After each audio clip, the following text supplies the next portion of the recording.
কে?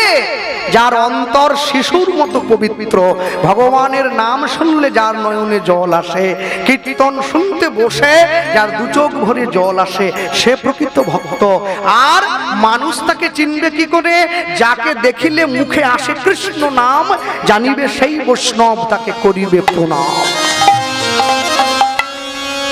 আপনি তাকে দেখলেই চিনে যাবেন যে এই মানুষটা প্রকৃত অন্তর থেকে সৎ। মনে রাখবেন ভক্তমণ্ডলী, ভক্তিমতী মায়েরা, নিতাই গৌর দুই ভাই সুন্দর করে সেজে ভক্তবৃন্দকে সঙ্গে নিয়ে চলে যাচ্ছে কোথায়? জগন্নাথ দর্শনের জন্য। তখন তো পায়ে হেঁটে যেতে হতো, ট্রেন ছিল না। ভক্তরা বলছে প্রভু তুমি যদি যাও তাহলে আমরা বাকি থাকবো কেন? আমরাও যাব। আর এই যে বলেছে আমরাও যাব, সকলে পিছনে যাচ্ছে। একজনা আরেকজনাকে ডেকে বলছে জানিস তো এতদিন পর্যন্ত আমাদের নদিয়াটা শুধু নদিয়া ছিল, আজকে গৌরের জন্ম হয়ে গেছে বলে নদিয়াটা সোনার হয়ে গেছে।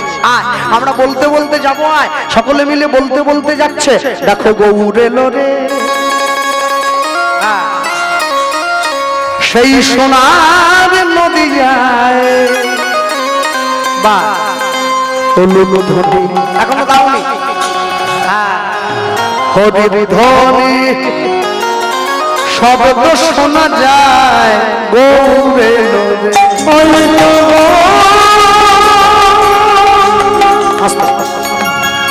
একটু হাত তোলা যাবে? তুলেছেন তো? হ্যাঁ, কেউ যেন বাদ না যায়, একটু তালি দেওয়া যায় কি? গৌর এলো রে, সোনার নদিয়ায়, ধ্বনি হরির ধ্বনি শব্দ শোনা যায়, গৌর এলো রে।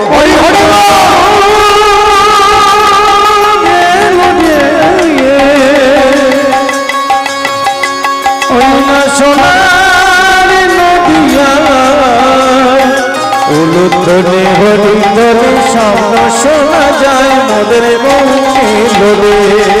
গৌর এলো রে, সঙ্গে নিতাই এলো রে। ওই না গৌর এলো রে, সঙ্গে নিতাই এলো রে।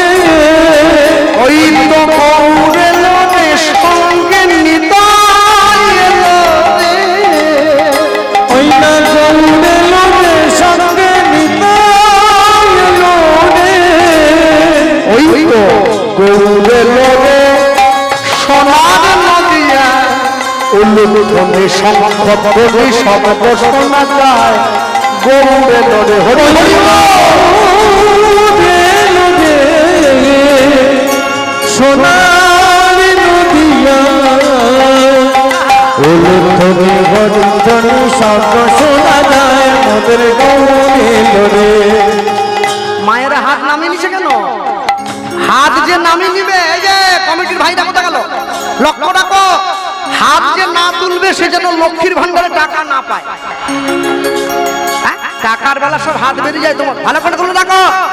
কে কে তোরা নাম নিবি রে, ছুটে ছুটে কে কে তোরা নাম নিবি রে, ছুটে ছুটে ওই না কে কে তোরা নাম নিবি রে, ছুটে ছুটে কে কে তোরা নাম নিবি রে, ছুটে ছুটে জীবের লাগি নিতাই গৌর আপনে বেলা, জীবের লাগি নিতাই গৌর আপনে বেলা।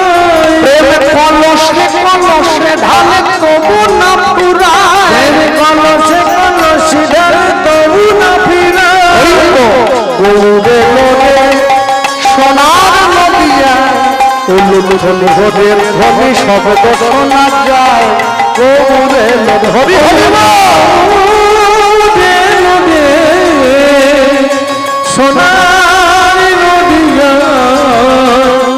উলুধ্বনি হরিধ্বনি শব্দ শোনা যায়, মোদের গৌর এলো রে। ওই তো গৌর এলো রে, সোনার নদিয়া, উলুধ্বনি হরির ধ্বনি শব্দ শোনা যায়, গৌর এলো রে। ওই তো গৌর এলো রে, সোনার নদিয়ায় উলুধ্বনি হরিধ্বনি শব্দ শোনা যায়, মোদের গৌর এলো রে। ওই তো গৌর উলুধ্বনি হরে ধ্বনি শব্দ শোনা যায় মোদের গৌরেলন হরি সোনার নদিয়া উলুধ্বনি হরে ধ্বনি শব্দ শোনা যায় মোদের গৌরেলন ওই গৌরেলনে সোনার নদিয়া উলুধ্বনি হরে ধ্বনি শব্দ শোনা যায় মোদের গৌরেলন ওই গৌরেলনে সোনার নদিয়া উলুধ্বনি হরে ধ্বনি শব্দ শোনা যায় গৌরেলনে। আরে বলো ভাই শ্রীকৃষ্ণ চৈতন্য মহাপ্রভু কি শ্রীকৃষ্ণ চৈতন্য মহাপ্রভু কি শ্রীকৃষ্ণ চৈতন্য মহাপ্রভু কি এরা বসে ঘুমাচ্ছে কি বসে ঘুমালে জয় বলছে সব বোনাস করেছে বসে ঘুমালে জয় কেন গো বসে ঘুমালে বড় ভয় বেহুলা ঘুমিয়েছিল লক্ষিন্দরকে সাপে কাটলো বিষ্ণুপ্রিয়া ঘুমিয়েছে নিমাই ঘর ছাড়লো তাও ঘুমাচ্ছ হরি নামে একদম ঘুমিও নি ঘুম কাটি নাও ভালো করে বলে নাও সবাই মিলে একসঙ্গে ওই তো গৌরেলো রে সোনার নদিয়া উলুধ্বনি হরে ধ্বনি শব্দ শোনা যায় মোদের গৌরেলন ওই গৌরেলনে সোনার নদিয়া উলুধ্বনি হরে ধ্বনি শব্দ শোনা যায় মোদের গৌরেলন ওই গৌরেলনে সোনার নদিয়া উলুধ্বনি হরে ধ্বনি শব্দ শোনা যায় মোদের গৌরেলন ওই গৌরেলনে সোনার নদিয়া উলুধ্বনি হরে ধ্বনি শব্দ শোনা যায় মোদের গৌরেলনে। দয়াল গৌরা দয়াল গৌরা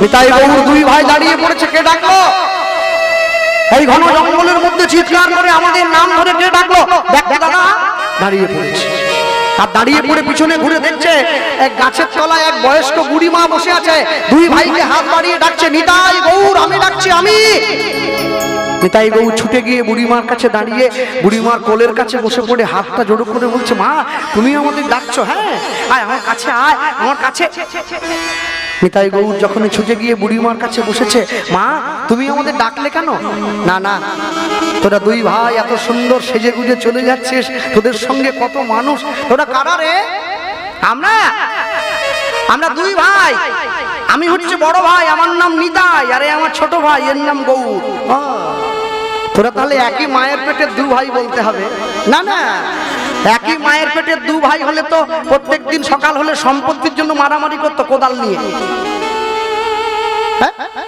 বড় ভাই বলছে লঙ্কা গাছ আমার ছোট ভাই বলছে লঙ্কা গাছ তোর হতে পারে লঙ্কা ফলেছে আমার জায়গায় গাছের জাল ঢুকে গেছে লঙ্কা আমার এই নিয়ে মারামারি ভগবান জীবনে দুবার হাসে কখন জানেন যখন নার্সিংহোমের বিছানায় রোগী শুয়ে থাকে আর ডাক্তার গিয়ে রোগীর সামনে দাঁড়িয়ে বলে তোমার কোনো চিন্তা নাই আমি যখন আছি তুমি বাঁচবে ভগবান হাসে ডাক্তারের দিকে তাকিয়ে হ্যাঁ গো ডাক্তার তুমি যে রোগীকে বাঁচার গ্যারান্টি দিচ্ছ তুমি নিজে কতক্ষণ বাঁচবে সে গ্যারান্টি কে দেবে আরেকবার ভগবান হাসে কখন বলুন তো যখন দুই ভাই ফিতে ফেলে জায়গা ভাগ করে বলে তোর 5 কাঠা আমার 5 কাঠা ভগবান হাসে বলে কার জায়গা ভাগ করছে কারা জায়গা তো আমার 3.5 হাত তোমার বাকি সব আমার পরের জায়গা পরের জমি ঘর বানাইয়া রই আমি তো সেই ঘরের মালিক নই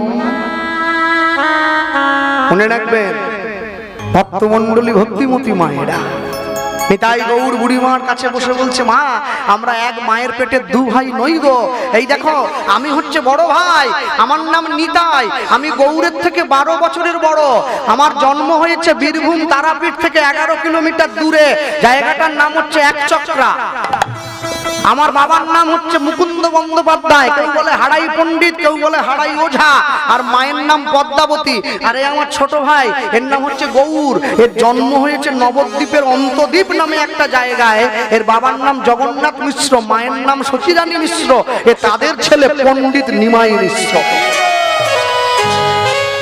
বুড়িমা বলছে তোরা একই মায়ের পেটের ভাই যখন নস তাহলে দুটো ভাই হলি কি করে মা আমরা পূর্ব থেকে ছিলাম দুটো ভাই আমরা রাম আর লক্ষ্মণ দুটো ভাই আমরা কৃষ্ণ আর বলরাম দুটো ভাই আমরাই কলিতে গৌর আর নিতাই নিতাই গৌর প্রেমানন্দে হরি বল ভক্তমণ্ডলী মায়েরা মনে রাখবেন ভগবানকে পাওয়ার সব থেকে সহজ পন্থা হলো ভগবানের নাম একান্ত চিত্তে শ্রবণ করা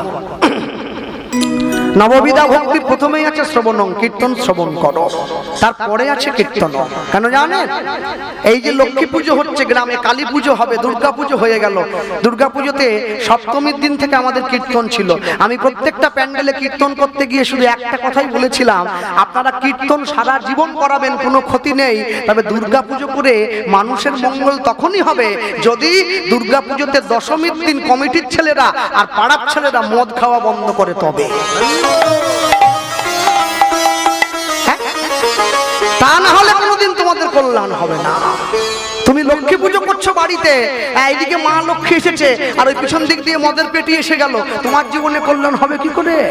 আর সব থেকে আশ্চর্য কি জানেন, মাকে একটা টলিতে তুলে দেয় মায়ের ছেলেরা, টলিতে তুলে দিয়ে পিছনে একটা মাইক বক্স ঠিক করে, মেশিন আছে, আর হিন্দি গান বাজে আর চিৎকার করে বলে ঠাকুর থাকবে কতক্ষণ, ঠাকুর যাবে বিসর্জন। সন্তান তার মাকে বিদায় দিচ্ছে, চোখের জলে বুক ভাসিয়ে নয়, মদ খেয়ে নিচ্ছে। এ কেমন ছেলে?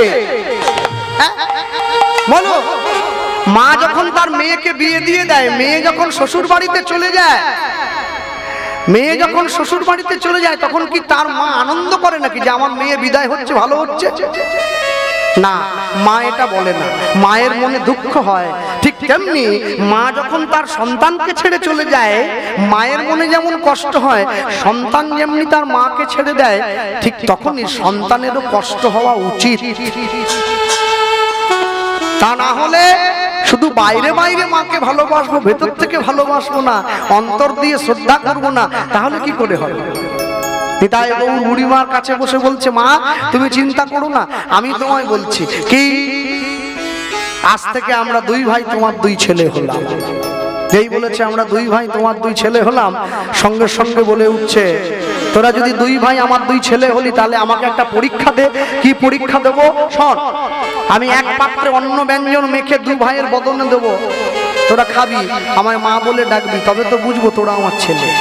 হে, পৃথিবীতে অনেক দামি দামি জায়গায় অনেক ভালো ভালো খাবার কিনতে পাওয়া যায়, এগুলো খেলে পেট ভরে, কিন্তু মায়ের হাতের ছোঁয়া খাবার খেলে পেট নয়, শুধু মনও ভরে যায়।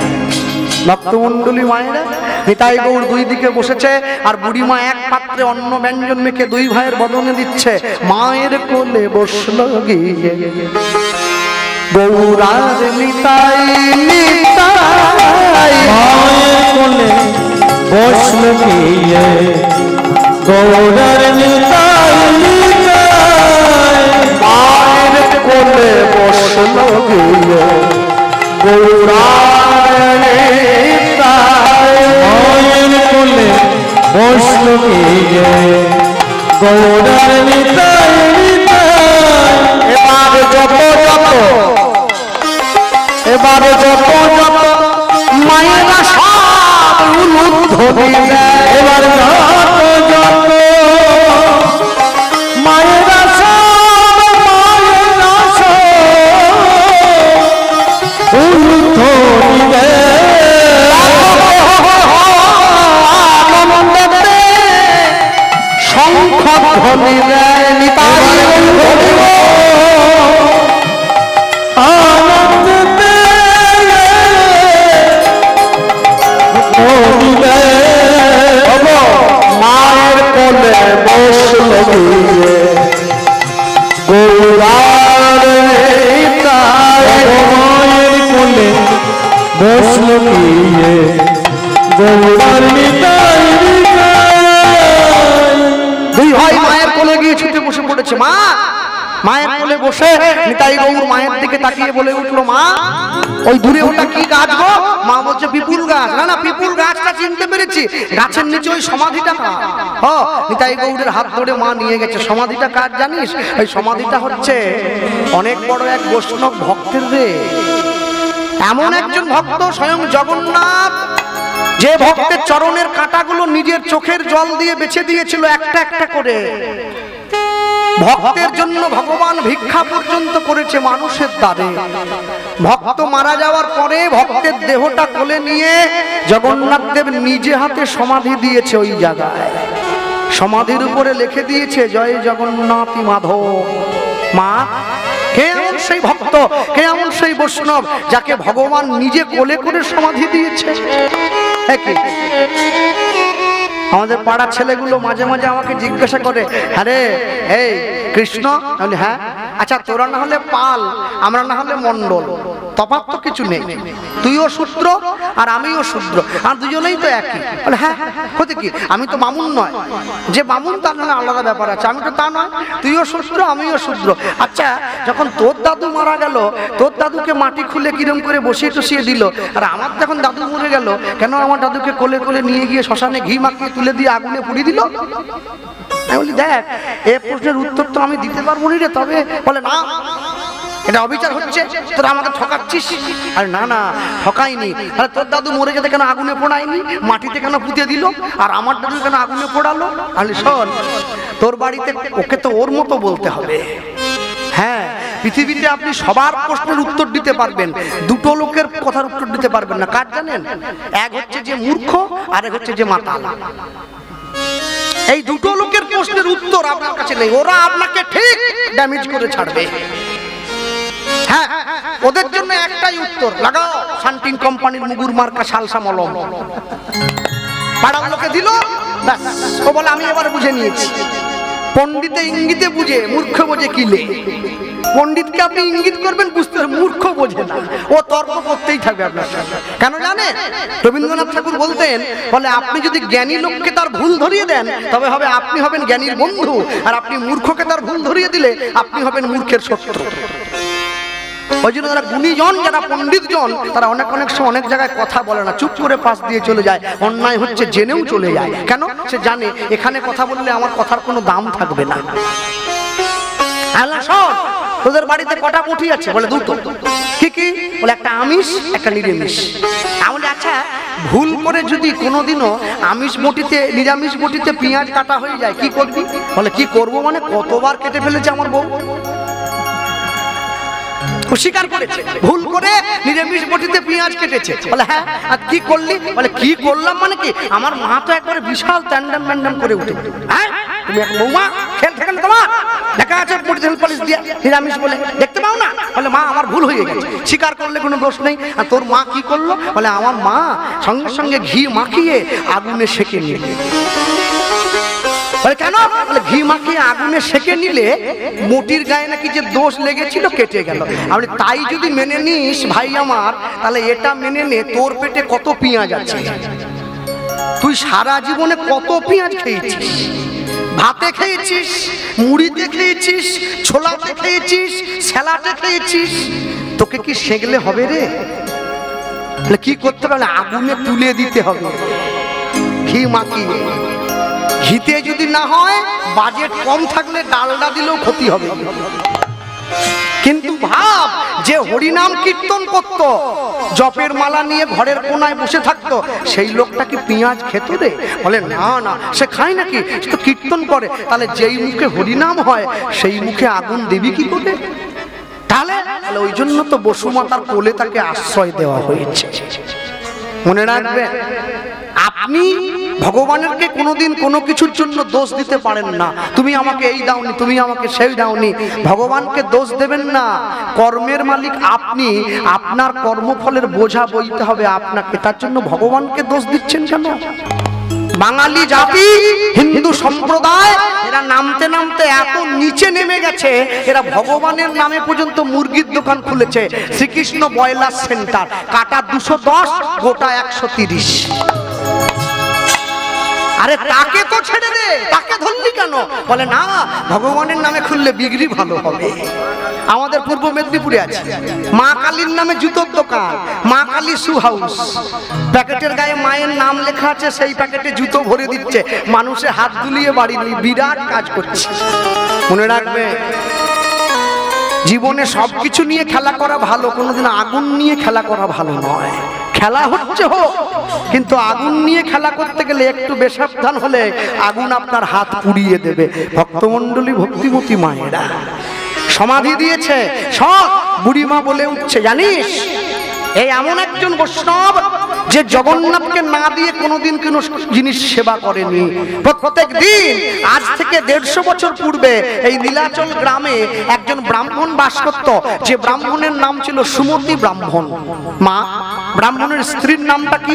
ব্রাহ্মণের স্ত্রীর নামটা শাস্ত্রে ভালো পাওয়া যায় না। মা, ব্রাহ্মণের ঘরে আর কে ছিল? নিতাই গৌর জিজ্ঞাসা করছে। বুড়িমা বলছে, ব্রাহ্মণের ঘরে এই ব্রাহ্মণ আর ব্রাহ্মণীর সংসারে একটা ছেলে ছিল, যার নাম ছিল মাধব। ছেলেটাকে পাড়ার লোকে ভালোবেসে মাধু বলে ডাকতো। মা, ব্রাহ্মণ কি করতো? ব্রাহ্মণ সকালবেলা উঠে ভিক্ষায় যেত। মনে রাখবেন, যে প্রকৃত সাধু হয়েছে, গেরুয়া পোশাক পরে, বড় জটা আছে, সংসার করেনি, পাহাড়ে পাহাড়ে ঘুরে বেড়ায়, প্রকৃত সাধু কোনোদিন 5 বাড়ির বেশি ভিক্ষে করে না। পাক আর না পাক। যে প্রকৃত বৈষ্ণব হয়েছে, বিয়ে করেনি, মাথা নেড়া, মাথায় শিখা, ডোর কৌপিন বহির্বাস করে, সাদা থান লুঙ্গির মতো পাক দিয়ে পড়ে। যে প্রকৃত বৈষ্ণব, যাকে আপনারা বাবাজি ব্রহ্মচারী বলেন, প্রকৃত বাবাজি বৈষ্ণব যে হবে, সে কোনোদিন 11টা বাড়ির বেশি ভিক্ষা করবে না। যে প্রকৃত ভক্ত বৈষ্ণব হয়েছে, যে প্রকৃত ভক্ত হয়েছে, সংসারে আছে, স্ত্রী পুত্র আছে, কিন্তু ভগবানকে সেবা দিয়ে তারপরে নিজে খায়। প্রকৃত ভক্ত কোনোদিন 21টা বাড়ির বেশি ভিক্ষা করে না। কিন্তু আমার মতো ভিখারি একদিনে 3 পালা গান হলেও করতে ছাড়ে না। সকালে একটা, দুপুরে একটা, রাতে একটা। Daily 3 3 90,000, daily 3 3 90,000। আমার আর কুলোচ্ছে নি, যত দিচ্ছে ভগবান আর কুলোচ্ছে নি। ও, আরেকটু হলে ভালো হতো, আরেকটু হলে ভালো হতো। কোন রকমে ভাদ্র আশ্বিনটা ফাঁকা ছিল আর কি। কার্তিক মাস থেকে আবার চালু হয়ে গেছে।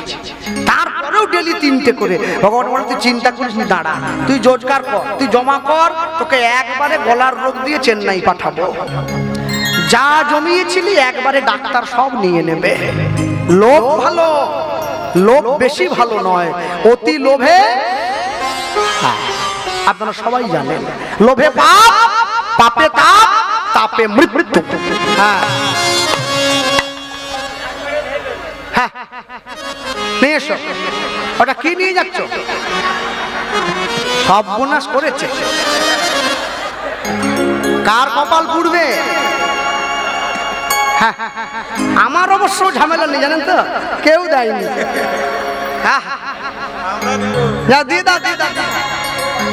আমি ভাবি মাঝে মাঝে, জানেন, যার নিজের কপালে বউ জোটেনি, যে নিজে সারা জীবন এমনি আইবুড়ো হয়ে ঘুরে বেড়াচ্ছে, সে নাকি আমার মায়েদেরকে ছেলে দেবে।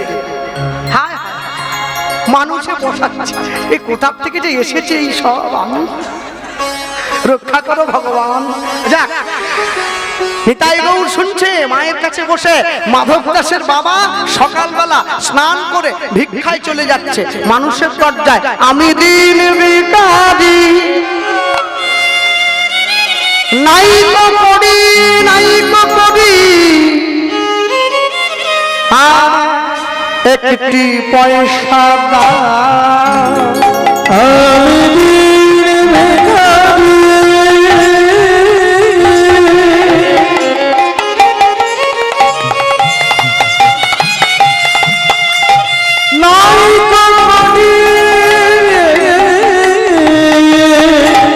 আসতে। এই যে মালাটা আমায় পরিয়েছে ব্রাহ্মণ ঠাকুর, মনে রাখবেন, এই যে আমার মাকে দেখছেন, আমার মা অনেক কষ্ট করে আমায় কীর্তন শিখিয়েছে। মানুষে আমাকে বলে, কৃষ্ণদা সব জায়গায় কি মাকে নিয়ে যাও নাকি? না না, আমি মাকে নিয়ে যাই না, মা আমাকে সঙ্গে নিয়ে সব জায়গায় যায়। তাই মালাটা আমি নয়, আমার মায়ের প্রাপ্য। আমি দিন ভিখারি,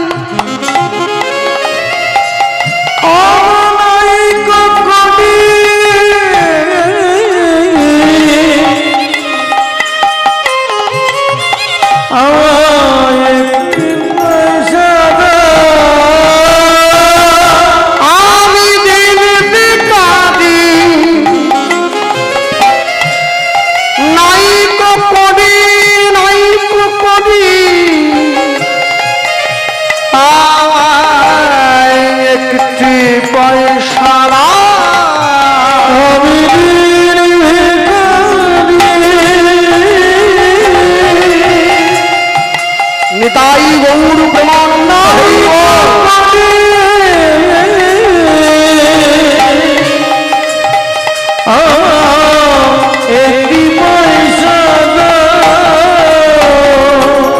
দেখো পাবে না পথিক হেরি, নয়নে যাক অশ্রুবাদী কেহ নাহি ফিরায় তাকায়, কেহ নাহি ফিরায় তাকায়। আমি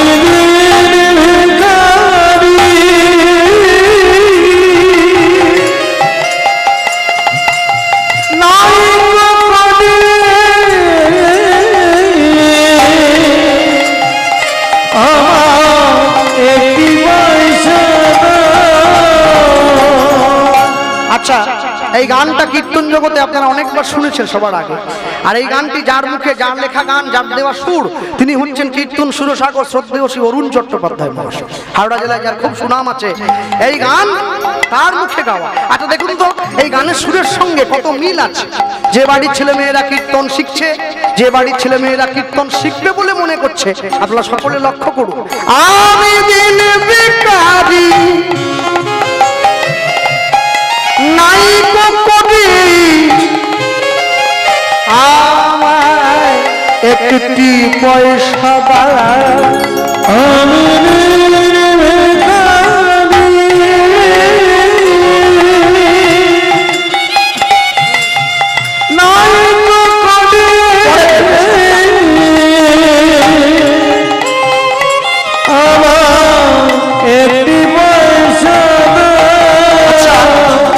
যদি গানটা গাওয়া হয়, বেহাগ যদি না হয় রাজি, বসন্ত যদি না আসে, এই আসরে এই তুমি থাকো বন্ধু আমার পাশে।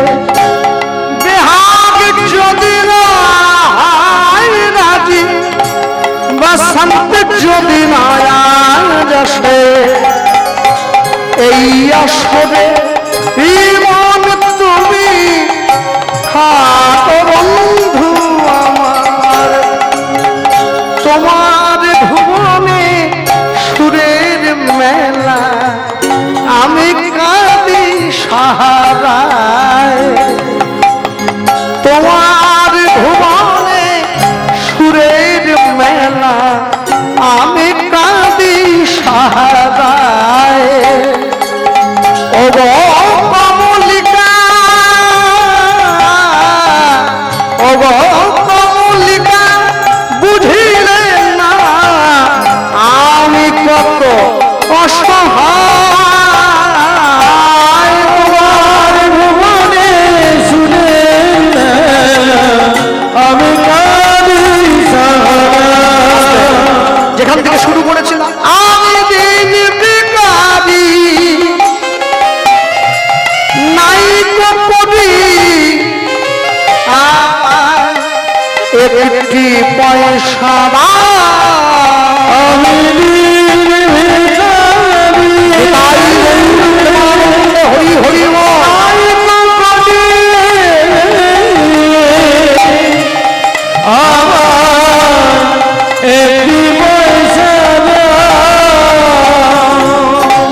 মানুষের দরজায় গিয়ে দাঁড়ান। যে যেমন পারলো, যেভাবে পারলো, মাধব দাসের বাবার ভিক্ষার ঝুলিতে দান করলো। সেই ভিক্ষার পুটুলি নিয়ে কাঁধে করে মাধব দাসের বাবা নিজের ঘরে ফিরে আসে। হ্যাঁ, মনে রাখবে, এই যে ভিক্ষাটা আমায় দেওয়া হচ্ছে, এটা আমি বাড়ি নিয়ে যাব না, এইটা কমিটিকে দিয়ে যাব। হ্যাঁ, কেন জানেন? অনেক কষ্ট করে এরা কীর্তন দিচ্ছে, মানুষের দরজায় গিয়ে মানুষের কাছে ঘুরে হাত পেতে ভিক্ষা করেছে। নিজের বাড়িতে ভালো মন্দ খাবে বলে ভিক্ষা চাইনি, হরিনাম সংকীর্তন করাবে বলে ভিক্ষা চাইছে। তাই এই পয়সা যদি আমি বাড়ি নিয়ে চলে যাই, তাহলে এদের প্রতি অন্যায় করা হবে। কেন? আমি তো একটা অর্থের বিনিময়ে এসেছি এখানে, তারপরও আবার বই নিয়ে যাবো কেন? মনে রাখবে, ভগবান যেটুকু দিয়েছে সেইটা নিয়ে সন্তুষ্ট থাকতে হয়। আর আমি যে আপনাদের বললাম যে আমি প্রত্যেক দিন 3টে করে গান করি, ওই কথায় আবার কেউ মনে করবেন না কিছু। আমি একটা করেই গান করি, অত আমার প্রয়োজন নেই। ভক্তমণ্ডলী মায়েরা, মাধব দাসের বাবা ভিক্ষার ঝুলিটা কাঁধে নিয়ে যে যেখানে পারলো ভিক্ষা করেছে। ভিক্ষার পুটুলিটা এত ভারী হয়েছে, আজকে কাঁধে না নিতে পেরে মাথায় তুলে নিয়েছে। ভগবানকে বলছে, প্রভু তুমি প্রত্যেক দিন আমি তোমার দরজায় ভিক্ষা করি, আর আমি যে ভিক্ষা করতে যাই তুমি আমাকে যা দাও সেই নিয়ে আমার চলে যায়। তবে মনে রেখো, আজকে আমি এত ভিক্ষা পেয়েছি যা আমি আগে কোনোদিন পাইনি, তাই ভিক্ষার ঝুলিটা বড্ড ভারী, তাই মাথায় নিয়ে নিয়েছি। বলছে মনে মনে ভাবছে, প্রভু আমি মন দিয়ে তোমার সেবা দিতে পারবো, আর তোমার সেবায় কোনো ব্যাঘাত ঘটবে না। তাড়াহুড়ো করে বেলা গড়ে যাচ্ছে, বাড়ির দিকে পা বাড়ালো। আর এই যে বাড়ির দিকে পা বাড়িয়েছে, আর এমন সময় পা বাড়াতে গিয়ে দেখছে আকাশের পশ্চিম কোণে একটা কালো মেঘ উঠে দিয়েছে। আস্তে আস্তে করে সেই কালো মেঘে পুরো আকাশটা ঢেকে গেল, ঝমঝম করে বৃষ্টি নেমে এলো, গ্রামের মাটির রাস্তাটা কাদা হয়ে গেল। মাধব দাসের বাবা ভিক্ষার পুটুলিটা মাথার থেকে নামিয়ে বুকে জড়িয়ে ধরলো, প্রভু একই তাহলে কি আমি ঘরে ফিরে যেতে পারবো না? গাছের তলায় বসে আছে, বৃষ্টি কমলে ঘরে গিয়ে তারপরে ভগবানকে সেবা দেবে। ভগবান মনে মনে চিন্তা করছে, আমি পরীক্ষার বোঝাটা আর একটু বাড়িয়ে দেবো, আমি দেখি তুমি আমায় কত ভালোবাসো। যে ছেলেটা কোনোদিন মায়ের কাছে গিয়ে খাওয়ার জন্য বায়না করে না, আজকে সেই ছেলেটা গিয়ে মায়ের কাছে মায়ের আঁচলটা ধরে টেনে বলছে, মা আমার ভীষণ খিদে পেয়েছে, আমায় একটু খেতে দেবে মা। মা হয়ে যদি সন্তানের মুখে অন্ন তুলে দিতে না পারে, মায়ের জীবনে তার থেকে বড় কষ্ট আর কিছু হয় না। দেখবে আমরা কীর্তনের ছলে হোক, ভাগবত পাঠের ছলে হোক, আমরা প্রায় প্রচার করে থাকি ভগবান নাকি বলেছে, যে করে আমার আশ আমি করি তার সর্বনাশ। এখানে যে কজন বসে আছেন, একজনও ভক্ত কিংবা ভক্তমণ্ডলী মা যে কোনো একজন হাত তুলে বলতে পারেন, বাবা গোপাল কৃষ্ণ ভগবান আমার সর্বনাশ করেছে? ভগবান কোনোদিন কারো সর্বনাশ করে না, সর্বনাশ করেছে তার নিজের। কেন জানেন? অর্জুনের রথের সারথি হয়েছে, যাতে বিপদ এলে আগে আমার বুকে লাগে, ভক্তের অঙ্গে না লাগে। প্রকৃত কথাটা যে করে আমার আশ আমি করি তার সর্বনাশ নয়। প্রকৃত কথাটা কি? যে করে আমার আশ আমি করি তার তমনাশ। তম মানে অন্ধকার, অন্ধকার মানে মায়া, মায়া মানে পাপ। আমি তার পাপ তাপকে তার থেকে দূরে করে দেই। তারপরে বললেন, তবু যদি সে না ছাড়ে মোর পাশ, আমি করি তার 6 পুত্রকে বিনাশ। তবু যদি সে আমায় ভালোবাসে, আমি তার 6টা ছেলেকে বিনাশ করি। কাম, ক্রোধ, লোভ, মোহ, মদ, মাশ্চর্য, ষড়রিপু। তবু যদি সে না ছাড়ে মোর পাশ, আমি তাকে দেই বনবাস, তাকে আমি বৃন্দাবনে বাস করতে পাঠাই। তুলসী পরিক্রমায় করেন না যে তোমার শরণ লয় তার বাঞ্ছা পূর্ণ হয়, কৃপা করে দেহ মোরে বৃন্দাবনবাসী। তারপরে ভগবান বললেন, তবু যদি সে না ছাড়ে মোর পাশ, আমি তখন হই তার চরণের দাসের অনুদাস। নিতাই গৌর প্রেমানন্দে হরি বল, হরি বল। ভক্তমণ্ডলী ভক্তিমতী মায়েরা, মা গিয়ে ছেলেটাকে বলছে, খোকা এই তোর বাবা তো এখনো ভিক্ষা করে ফিরে আসেনি, বাবা তোর বাবা ফিরে এলেই আমি রান্না করে ভগবানকে সেবা দিয়ে তোকে দেবো, একটু কিন্তু মা আমার যে ভীষণ খিদে পেয়েছে। নিজের ছেলেকে বোঝাবার জন্যে, নিজের ছেলেকে ভোলাবার জন্যে মা কি করলেন জানেন? উনুনের উপরে হাঁড়ি বসিয়ে, হাঁড়িতে কতগুলো নুড়ি পাথর দিয়ে, হাঁড়িতে জল দিয়ে, নিচে আগুন জ্বালিয়ে ছেলেকে দেখাচ্ছে, খোকা ওই দেখ ভাত হচ্ছে, হলে আমি তোকে দেবো। নুড়ি পাথর কোনোদিন সেদ্ধ হয় না। মায়ের কোলে শুয়ে ছেলেটা কাঁদতে কাঁদতে ঘুমিয়ে পড়েছে। মা গিয়ে ভগবানের চরণে হাত জোড়ো করে বলছে, প্রভু আমি তোমার কাছে গাড়ি বাড়ি টাকা পয়সা চাইনি, আমি তো মা, আমি চেয়েছিলাম আমি যেন আমার সন্তানকে দুমুঠো খেতে দিতে পারি, আর আমি তোমার কাছে কিছু চাই। ছেলেটাকে কোলে নিয়ে স্বামী আসার অপেক্ষায় মা বসে আছে। সকাল গড়িয়ে দুপুর হলো, দুপুর গড়িয়ে বিকেল হলো, বিকেল গড়িয়ে সন্ধ্যে হয়ে গেল, স্বামী এলো না।